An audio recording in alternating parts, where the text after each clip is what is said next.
I would say this. Politically, I am not an easy win. I'm very particular about who and how I support. I'm Rumba Malayans. I am from Pittsburgh, Pennsylvania's Hill District, and I'm a community builder.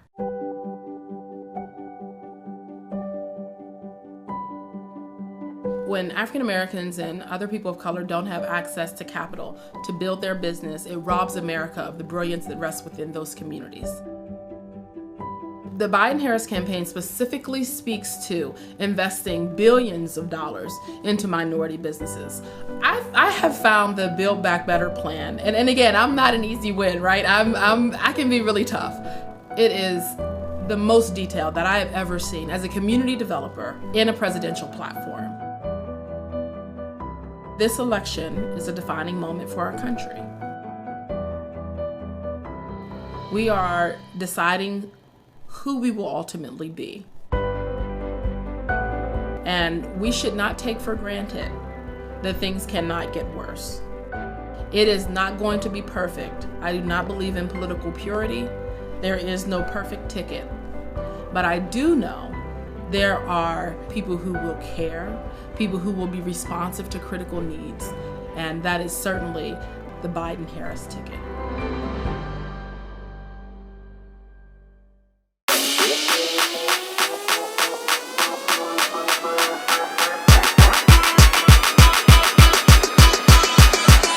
Hi guys, welcome back to the YBF podcast. It's your girl Natasha, and I'm back with another episode of YBF Politics. And that means, y'all already know what that means. We have another amazing guest on today, and this time she is a sitting politician, and she has lots to say about lots of things, but I want to introduce her. She is a Memphis native, a Tennessee state senator representing District 29, and you might remember her from her speech at the DNC in 2016, right? And she's a graduate of St. Louis University Law School, so she knows her ish, y'all.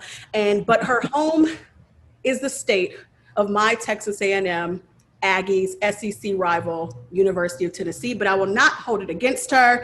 She's a bomb representative of millennial YBF women, and she's been in the Tennessee State Congress since 2013, first as a state representative, and now as an elected state senator as of 2018. So please welcome to the show, Senator Ramesh Akbari. Hey, happy to be here. Look, let me tell you, I've been reading your blog since I was in law school, so no, awesome. Oh yeah, I was like, yeah, I this is love awesome. it. I love this. Oh my God, thank you. For Well, sure. but then that means I'm a law school dropout. So let's get to it. I thought it was a great move, though. I was like, see, look at God, look at how that plan just went forward. Honestly, it's like the universe. It's so crazy how that works, but whatever. So okay. Something interesting about you is that that I learned about you is that you are a twin, and your twin sister, Ramina, is that right? Yes, that's right. Yes, she's a physician, and so y'all are like powerhouse twins, first of all. So that's amazing.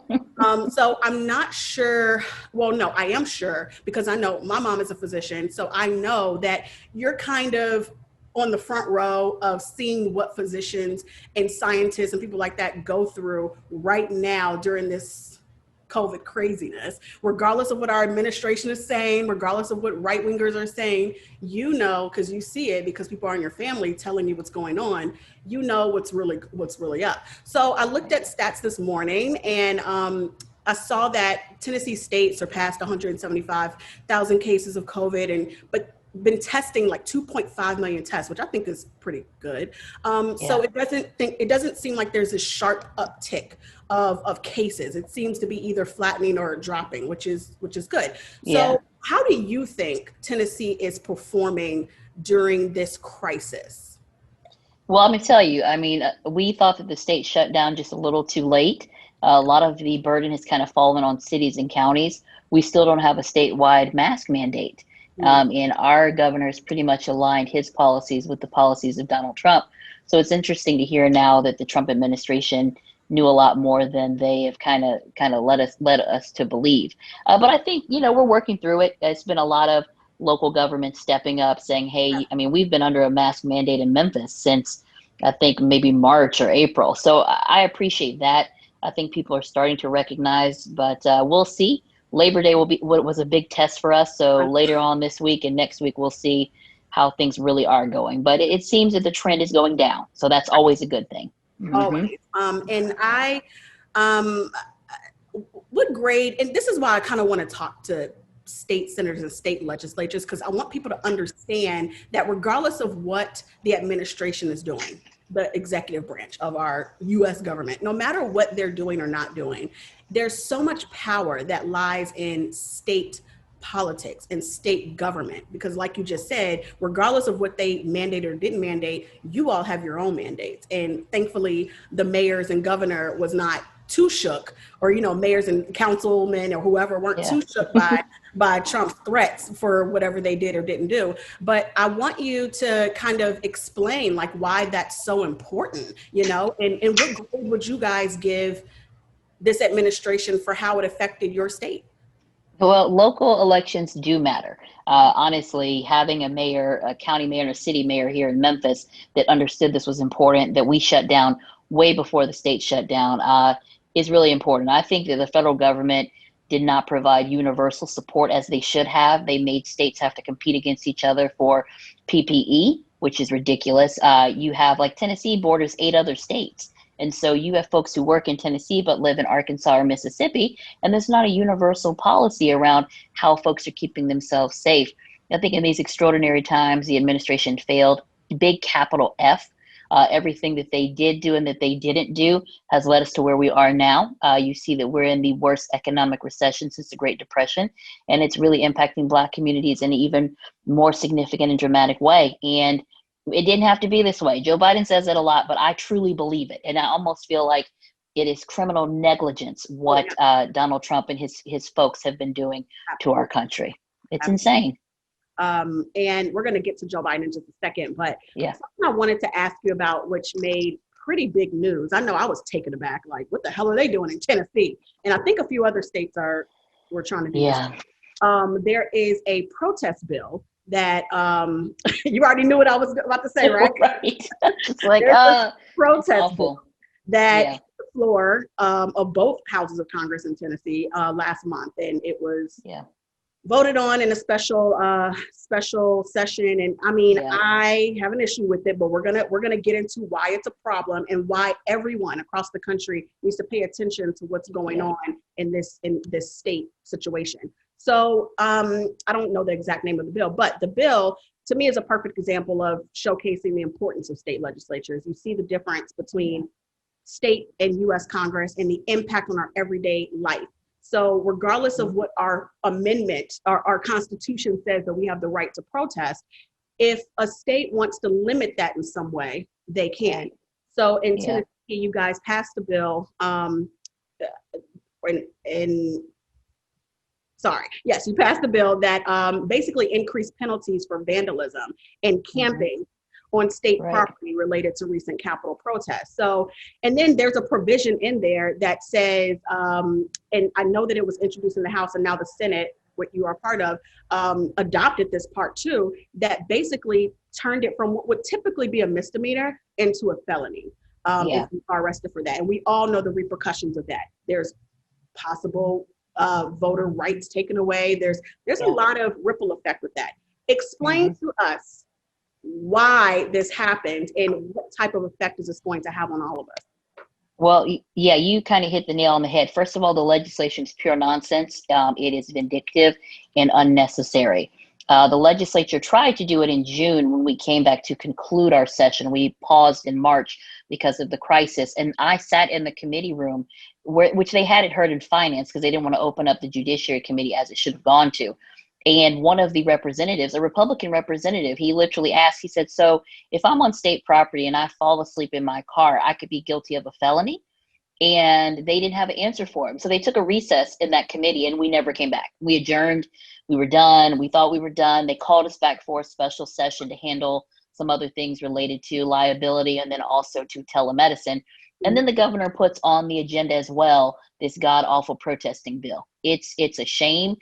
We've had a group of young people protesting, black, white, just a rainbow coalition of folks. It's beautiful to see, honestly. They have been nonviolent. They have 3 little canopies set up across from the Capitol. Probably the most destructive thing they've done is that they've put chalk. I'm talking about sidewalk chalk on the sides of the walls. Sidewalk chalk. It washes away. They have renamed the plaza, which is called War Memorial Plaza. They have renamed it Ida B. Wells Plaza, the People's Plaza. Yeah. And the members of my General Assembly didn't like that. And they kept looking to, again, what was going on in Portland and I think in Seattle. And they kept saying that, well, we don't want this to happen to our state. Right. So they put these camping laws in place, which is ridiculous. It's just a continuation. I was not in the legislature then, but during the Occupy Wall Street movement, that's when they first made it, like, I think, a misdemeanor. So they wanted to do a stronger misdemeanor. That's the version that the Senate passed. The House came back. I mean, I was against all of it. And I told them on the floor in my remarks, I said, listen, you guys quote Dr. King all the time, but this is the type of legislation you would have been putting against someone like Dr. King and John Lewis. We just passed a resolution to honor John Lewis, and then they come back and they pass this awful this awful legislation. It makes it a felony. So if you camp out on state property while protesting, you could be guilty of a felony, 1 to 6 years in prison, lose your right to vote. And I tried to kind of speak their language. I said, you'll lose your right to own a weapon. I mean, it precludes you from financial aid, being able to get a job, housing in certain places. I mean, it was ridiculous. It is probably the worst piece of legislation. And I've been there for 7 years. It was awful. And then a lot of my colleagues were like, well, we didn't really want it to be a felony. Well, why'd you vote for it then? Exactly. So I'm hoping they'll come back in January. I mean, we're not going to let up the pressure, but the bottom line is this: when it's an issue that they feel passionate about, like when they were trying to pass an income tax in Tennessee probably 2 decades ago, the Republicans were driving around in circles around the Capitol. They threw a brick through the governor's office. I mean, taxes. Yeah, you're right. They didn't want those taxes. But now, and when they didn't want to wear masks, they were all over the Capitol. And at least once or twice a year, the gun folks come up there with their big, AR-47s, AR-15s. But it's a problem when you have a couple of young, black, white kids out there with canopies, with chalk. Yeah, it was ridiculous. They don't like the message, and so they want to kill the messenger. And I'm glad that you pointed out the stark differences and the hypocrisy. That's the theme of 2020. It's just hypocrisy, all around. It's really ridiculous. So that takes me to, how do we change this ish that is happening? And you are a surrogate officially for Joe Biden and the Kamala Harris campaign. And I think that's amazing. And I think it's really interesting because you have so much in common with Kamala Harris, and you both are serving in Congress just in different ways, different arenas. You're both lawyers. You both have made unique moves in the criminal justice reform landscape. Both have multi-ethnic backgrounds, and you're close to your sisters. So I just think it's pretty cute. So it's easy to see why you would have a connection with her and understand someone like her. But unfortunately, everyone, black, white, whatever, may not be able to say the same, and may not completely understand the reasonings and the intent behind the things that she's done as Attorney General, and even sometimes as Senator. I mean, I don't know why we don't talk about the amazing, great things she's done too, but we're going to talk about that at another time. But people have issues with certain things, and you're a lawyer, and I think you could talk that same language and understand and explain it to us. So while a majority of us are Team Kamala, not everyone is. So what can you tell us? How do I put this? What can you tell us that Kamala would do for America and for Black America in particular? Yeah. Well, I'll tell you, I think that most folks always, it's like almost the armchair quarterback. Like after the game, you're saying, well, I would have done this, I would have done that. Right. And there's been a major shift in how criminal justice reform has been viewed in our country. And I'm here for it, okay? As someone who's in a Republican-controlled state, it's one of the few issues that has bipartisan buy-in. I think with Senator Harris, we've seen a complete evolution of, even if you look at her earlier tapes, when you see how she approached being an attorney general, I mean, she's a prosecutor. But at the same time, I think that she made a point to push smart policies and smart decisions. And now, you look at the platform that's kind of been developed where they're talking about getting rid of mandatory minimums, things that disproportionately impact poor communities, communities of color, getting rid of cash bail, really sealing records for nonviolent offenses. These are things that are holding folks back. Looking at marijuana laws, decriminalizing marijuana, looking at how it's scheduled. These are things that folks are incarcerated for right now, clearing their records. I think those are some big things in the criminal justice arena that the Biden-Harris ticket supports. But I'll also say this, the economy. It's a big deal for us right now. Folks are struggling. Again, I think that oftentimes you'll see when the majority of Americans are impacted, Black folks, people of color feel it a little bit worse. And I think recognizing that there really is not equity in our economy, and there are some things that have held folks back. Property ownership is a big one. A lot of folks are reading The Color of Law, and I'm like, please do. A lot of my white colleagues are reading. I said, please do, so you understand how systemically you create a system where Black folks were not able to attain wealth and white folks were. And how COVID, right? Right. And so I think that looking at giving assistance to first-time home buyers, looking at student loan forgiveness, particularly focusing on student loan forgiveness for folks who went to HBCUs, those are all things that are really, they're going to help America, but they're going to really help the Black community. Oh, yeah. And I'm happy that that's the platform that's been developed and what they're pushing. And so I'm good. I'm happy to support it. And I think another thing that they're doing that's really good is they're listening to folks. Like, it's not just like some vacuum where we create these policies and we hope you like it. There was a lot of effort that went into the platform, and even now they're continuing to reach out to people. Right. I love that. And can you explain why you are a Biden supporter? Right. I feel like I've been explaining this for 12 months. It's a lot. Okay. One, I participated in a ton of different fellowships in Europe, and I saw what it looked like when you had someone with no foreign policy experience, no foreign relations experience, and the types of the tariffs that Donald Trump has put in place, the complete disregard for our traditional allies. That the experience of Joe Biden is what initially attracted me to him. Now, of course, as I've completely kind of absorbed all of his policies, addressing climate change, understanding that climate change is real. This is something that my generation, the generations below, will have to deal with. I mean, you see the wildfires that are going on in California right now, the hurricanes that just one after the other, tropical storms. That's a big one. How he approaches education and funding, understanding that every child, no matter what zip code they're from, no matter what school they go to, they should get a good education. And it starts with pre-K, which is really important. In my state, we have to fight for dollars for pre-K funding, as if it's a bad thing. I've never heard of that. I mean, I went to pre-K and I'm from Chicago originally. Right. I thought everyone did, but apparently no. It's crazy, particularly in the South.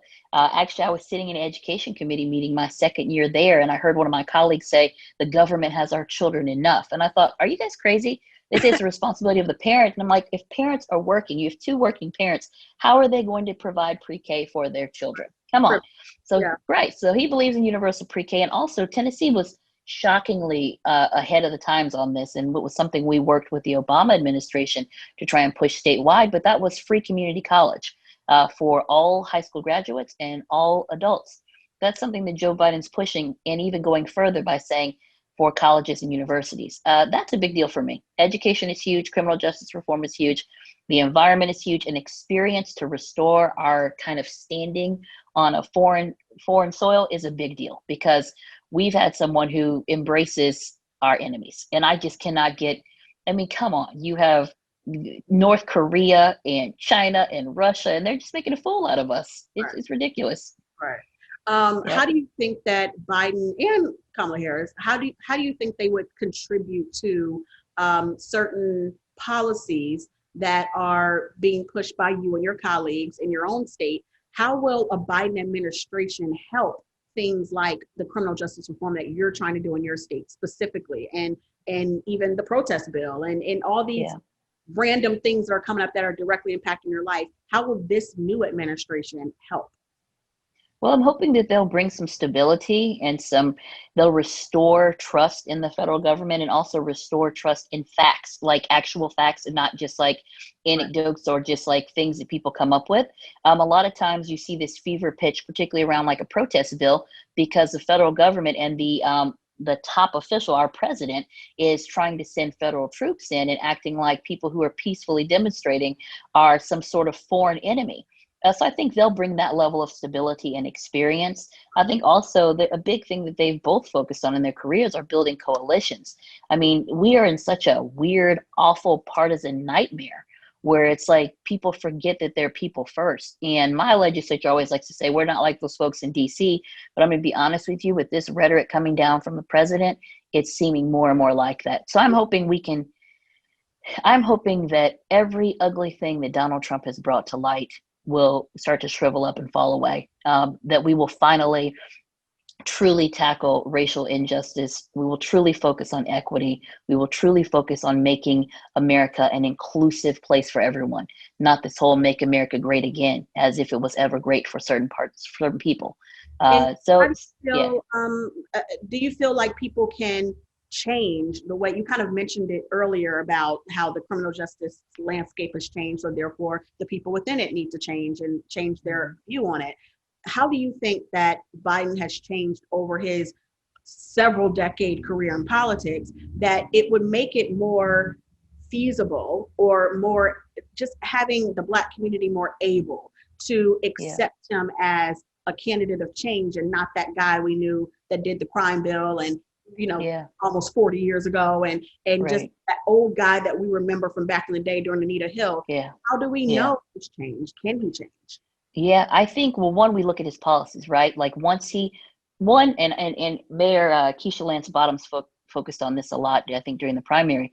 The fact that this white man who'd been in government forever felt like it was a good thing to be the vice president for the first Black president in our country. That to me says a lot, number one. But number two, once he got there, the policies that he pushed, looking at safety for women, making sure that the Violence Against Women Act was renewed, but also focusing on what happens to young women and men on college campuses. I thought that was huge. I also think just the overall shift in the approach to criminal justice reform, decriminalizing marijuana, looking at these low-level offenses, it just like, I mean, in Tennessee, whether there was Democrats, Congressional Black Caucus, our Tennessee Black Caucus, there was this belief that you lock them up, you throw away the key, it'll stop people from doing what they're doing. Now it's much more based on science that we cannot, incarcerate our way out of crime. What we have to do is focus on what's happening to get there. So pre-K education, focusing on building up our HBCUs, focusing on building up our economy, focusing on healthcare so people can get the mental health support they need. I think that Joe Biden has exhibited, not just in his policies as a vice president, but also in his policies for his platform now, that that's what he's going to do. And it's a totally different person. I think a transition, the key for me is if you're a good leader, is if you respond and you flow and you learn and you grow. And I think Joe Biden has definitely done that while also having experience to really make a difference. Yeah, and even after people leave jail, after they serve their time, putting in certain things, because we have a tendency to not even take care of our own veterans. So when people come back from a traumatic situation, we have a tendency to just be like, figure it out. You're on your own, right. That causes recidivism, that causes no change in them really as a person. So focusing on those things, and I know that he has plans for that as well. So that's amazing. And moving to, actually, I want to ask you first, since we are on the subject of elections, how did y'all mean in Tennessee, allow Kanye West to make the ballot in Tennessee? I'll wait. Girl, I'll wait too. I don't know. Okay, I know that our Ford family, a political dynasty. I'm shocked. I know. At least it wasn't Harold Sr. or Jr., But it's the brother. It's what's his name? I know. I don't know why Isaac, Sir Isaac, all of them. I don't know why they did it. I think it's ridiculous. I will tell you this, though. I'm at least happy that he's not on the ballot in Pennsylvania, in Ohio, in Arizona, and Virginia, and some of these states where we truly need people to not throw away their vote. I mean, honestly, it's very clear Kanye is going through some sort of mental health crisis. He needs to have that addressed. Running for office, I think, is only going to exacerbate that. And I don't know how the heck Tennessee let him on there, but you know what I'm hoping? It'll bring people out to the polls and they will vote down ballot because we have some seats we can flip. And that's all I want us to do. We have an African-American woman as our Democratic nominee for Senate, the only Black person, I think, who is a Democratic nominee up right now. So just hopefully that'll bring people out to vote for that, All right. Exactly. And one of the last things I wanted to ask about is business. I mean, obviously, I'm a business owner, and I'm a Black business owner, Black woman business owner. And being a pro-business Democrat is tricky. And I am a pro-business Democrat. What makes it tricky is things like this. When the Tennessee lawmakers recently passed a bill that granted coronavirus-related liability protections to businesses. A few states actually did this. I don't think people realize how that negatively affects the labor union and who's a part of the labor union, mainly Black and brown people. Yes, I understand how that helps and saves business owners. I get it. I do also see the flip side of how this is problematic for the community as a whole. So and we're going to talk about also Joe Biden's plans for entrepreneurship for Black people, but this thing in particular, can you talk to us about what would Biden do differently? Why is this happening? Well, I definitely don't think that he would extend this blanket type of immunity for bad actors. That was my problem with the legislation. I understand, like my parents, I grew up and I still work in my parents' small Yes, business. I saw that. So I understand it. But at the same time, I understand that we have to protect our workers. And I thought that the standard of negligence was already sufficient. It's already pretty difficult to prove that, particularly with a disease as tricky as COVID. Moving it to gross negligence, which just, that makes it virtually impossible for someone to get a case moving forward. Right. But let me tell you, we had schools, universities, nonprofits, any churches, all these folks were in support of it because they were scared of what it could do to their small business or their institution. I mean, even the Boys and Girls Club, they were like, look, we need this type of protection and we can continue to serve the community. So it was tricky. I wanted them to not make it retroactive and then also take one other step out of it where like these bars that will literally put up signs mocking mask and things like that. Kid Rock has a bar, I think, that lost their local liquor license because they refused to. Yeah, it was just ridiculous. So I don't like the legislation, but I think Joe Biden will focus more on taking steps so that we're not in a situation where we even have to have liability protection. One, having a national mask mandate. Two, really relying on science when it comes to whether or not folks should return to work safely. And three, making sure that we're able to provide benefits to those who are unemployed and also employers that are still trying to keep people working so that they won't have to make unsafe choices. And I think that's the key difference between the occupant and the person that we hope will be our 46th president. Right. I love how this administration acts like it's one or the other. It's like you can control and be safe in a business and maybe shut down for a little bit while y'all give everybody else bailouts, y'all give everybody else money, give us money to stay open as well while we're keeping our labor union and employees safe. You can do both if you want to do both. So that's something that I look at for every candidate. I don't care what level you're on, city, state, federal. I want that to be business owners, especially small business owners. Things like that could take us out. A lawsuit of business like that could take us out. So I get it. But at the same time, you cannot be trying to wipe out the community I'm a part of as well. Yeah, exactly. So exactly. Yeah. So Biden also has the Build Back Better, correct? Build Back Better program, which would heavily benefit Black entrepreneurs. Can you talk to me about what's in it for us as a Black entrepreneur? If we vote for Biden, this is part of his plan. What's in it for us? Well, I think even the title itself, which at first I was like, Build Back Better. Okay, what does that mean? It means that we want to return to pre-COVID, but that was not an equitable world. It was not a world where Black businesses could thrive, where we recognize the stark differences in funding and the ability to get startup funds and the ability to have this generational wealth that your parents can give you a loan, similar to Donald Trump's $1 million loan to start his business. Okay, bro.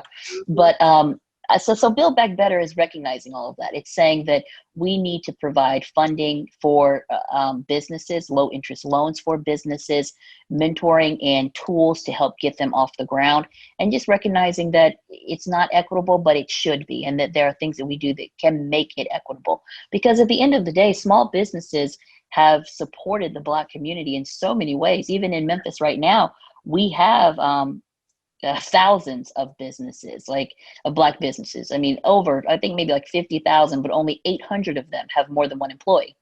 So helping businesses ramp up and scale up is a big one. Actually having an SBA that appeals to Black businesses. I've heard so many constituents that say, look, everyone always says, okay, get certified as minority and women-owned business and then go to the SBA. And the SBA, it's either you don't have enough business experience or your credit's not sufficient. So if your credit's sufficient, you don't have enough business experience. And it's time out for that, because if we actually want people to thrive and grow and continue to sustain our communities, entrepreneurship is huge. And it's not just employing yourself, it's employing others. I mean, that's how you build a solid middle class. I am super impressed with this Build Back Better. I love that the Biden campaign is really going directly to Black business owners and saying, hey, what do you need? How can we make this work? And I think Senator Harris was in Vegas a couple of days ago doing just that with a roundtable with Black businesses. So it's exciting. We'll see. I mean, again, as a Black-owned small business, I'm in it completely. I cannot support a candidate that does not recognize the importance of helping Black-owned businesses, period. Things I want candidates to focus on is the definition and the redefining of small business, something that has been longstanding in the administration. No matter who's in office, the idea of small business or even business is so traditional and to me outdated.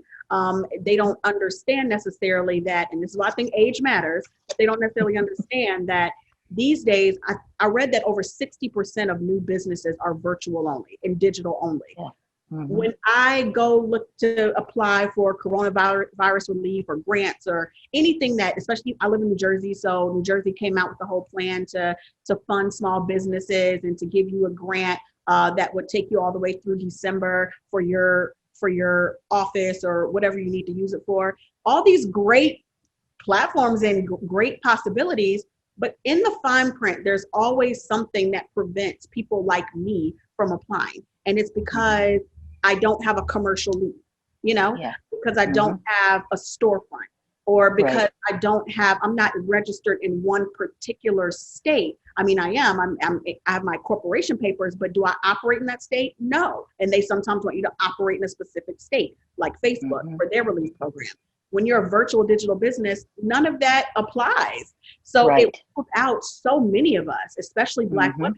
That's mainly the type of businesses we're funding, or starting. So that's something that I hope that Joe Biden also pays attention to and wants to help revise. I think so, and I think that the people on his team, his director of African American Outreach, Trey Baker, he's younger. We actually graduated from law school in the same year, and having people like that, having Simone Sanders, having Kamala Harris's political director, Vincent Evans, these are all young Black folks that understand, and they're able to provide this type of input, and then just engaging with Black elected officials. They've done a pretty good job of doing that, and I helped with some outreach to young Black elected officials. We understand. I mean, I have folks who the climate, and I think COVID further illustrated, which I'm encouraged by, that there are so many things that can be done virtually.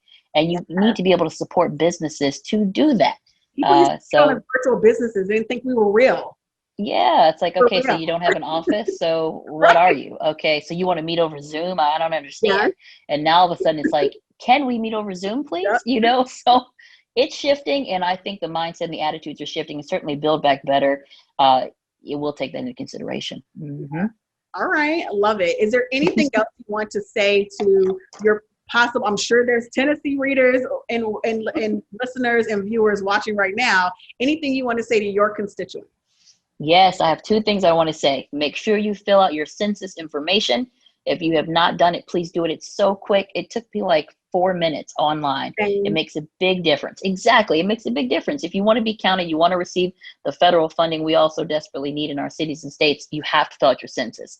They're not trying to get your information so that they can come arrest you, or there's some sort of like conspiracy theory. Fill it out. Trust me. Secondly, make sure that you are registered to vote. There are some strict deadlines. If you are able to vote absentee, please make sure you request your ballot. We have early voting in Tennessee, so make a plan. There's no reason for you to have to wait in line. Mask up and do it. And it's so important. And vote down ballot. Do not just vote for your president and then walk out the booth. Other races are very important. We have a congressional race. We have a Senate race. We have our state house, state Senate races. Just make sure you vote all the way down the ballot. She has proven exactly why it's so important to vote for your state senators. So the deadline for Tennessee residents to register to vote is October 5th. Visit iwillvote.com to do so, and also plan how you will vote, because y'all, I'm already tired. Serious. It's about to be a hot mess. It is going It to be is. a hot mess. So go ahead and plan now. Are you going to early vote? Okay, figure out the days for early voting. Are you going to mail in your vote? Okay, mail it in like yesterday. And you have to apply for your ballot as well. Request it and mail it in ASAP. Yes. If you're going to vote day of, you better stock up on your snacks now, stock up on your mask, and stand in line. So shopping, guys. All right. Yes, please. All right. And where can people find more about you? Oh, they can visit me on Twitter. Follow me on Twitter at Sin Akbari. I'm also on Instagram at Ramesh Akbari, on Facebook, State Senator Ramesh Akbari. And if all else fails, just Google me.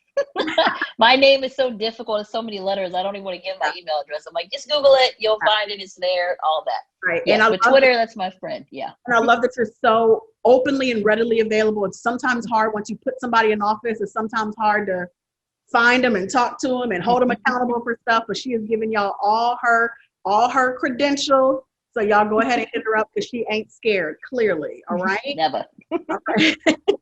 Thank you so much for doing this. I really appreciate it. My pleasure. Thank you. And thank y'all for watching. Y'all know the deal. Like, comment, subscribe to the YBF podcast, as well as to our YouTube channel, and visit theybf.com for everything that you need to know in celebrity breaking news, pop culture, and politics. So thank y'all for watching and listening. Bye-bye.